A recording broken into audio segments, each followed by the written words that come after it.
জুলাই গণহত্যার দায়ে ট্রাইব্যুনালে অভিযোগ দিয়েছে বিএনপি, যেখানে শেখ হাসিনা সহ অভিযুক্ত ৫০০ জন।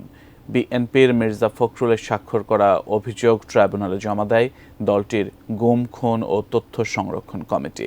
অন্যদিকে এক সংবাদ সম্মেলনে ট্রাইব্যুনালের চিফ প্রসিকিউটর জানিয়েছেন, জুলাই গণহত্যা নিয়ে প্রকাশিত জাতিসংঘের প্রতিবেদন বিচার কাজের অকাট্য দলিল হিসেবে ব্যবহার করা হবে। ছাত্র জনতার আন্দোলন দমনে হত্যা এবং নির্যাতনের দায়ীদের বিরুদ্ধে মামলা চলছে আন্তর্জাতিক অপরাধ ট্রাইব্যুনালে। বেশ কয়েকটি মামলার তদন্ত চলমান। এসব মামলার সবগুলোরই প্রধান আসামি শেখ হাসিনা, তার দল এবং বিগত সরকারের শীর্ষ ব্যক্তিরা। বৃহস্পতিবার শেখ হাসিনার বিরুদ্ধে নতুন অভিযোগ জমা দিয়েছে বিএনপি, যেখানে শেখ হাসিনার সঙ্গে সাবেক স্বরাষ্ট্রমন্ত্রী আসাদুজ্জামান খান কামাল, ওবায়দুল কাদের এবং ঊর্ধ্বতন কর্মকর্তাসহ ৫০০ জনকে জুলাই গণহত্যার জন্য দায়ী করা হয়েছে। আমরা এই হত্যার সঠিক বিচার চাই। এই বিচারের জন্য আমরা চেয়েছি, আপনারা জানেন যে সারা বাংলাদেশে এই বৈষম্য বিরোধী ছাত্র আন্দোলনের সপক্ষে যে বিএনপি যে সমর্থন দিয়েছিল, সেই সমর্থনের পরিপ্রেক্ষিতে আমাদের যে সমস্ত লোক শহীদ হয়েছে, ছাত্র সহ মূল দল সহ শহীদ হয়েছে, তাদের তালিকা আমরা জমা দিয়েছি। আমরা ন্যায় বিচার চাই। কোটি মানুষের আস্থার ভালোবাসায় 11 বারের মতো দেশের 1 নম্বর রেফ্রিজারেটর ব্র্যান্ড ওয়ালটন। আমরা শেখ হাসিনার মধ্যে।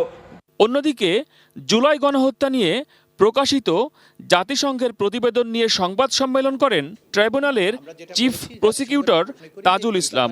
তার কার্যালয়ে এই সংবাদ সম্মেলনে তিনি বলেন, ছাত্র জনতার আন্দোলন দমনে হত্যা এবং নির্যাতন শেখ হাসিনার সরাসরি নির্দেশে হয়েছে, যার প্রমাণ পেয়েছে জাতিসংঘ। এইটা মানবতা বিরোধী অপরাধের পক্ষে একটা সুস্পষ্ট এবং অসম্ভব জোরালো একটা প্রমাণ।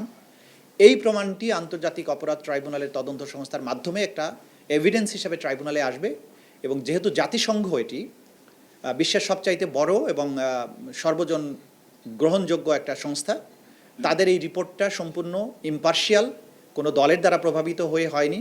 তারা আমাদের সাথেও কথা বলেননি, তারা অপরাধীদের সাথে কথা বলেছেন, ভিকটিমদের সাথে কথা বলেছেন এবং যেখানে কথা বলা দরকার সেগুলো সেই জায়গায় কথা বলেছেন।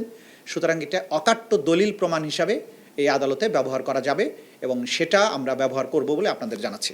হত্যা এবং নির্যাতনের দায়ী কর্মকর্তাদের চাকরিচ্যুত করার যে সুপারিশ করেছে জাতিসংঘ, তা বাস্তবায়নেরও তাগিদ দেন তাজুল ইসলাম। নির্যাতন, গোপনে হত্যা এবং গোপনে বন্দী করার যে একটা কালচারে পরিণত করেছিল, সেটা উন্মোচিত হয়েছে। মহসিন কবির, এটিএন নিউজ, ঢাকা।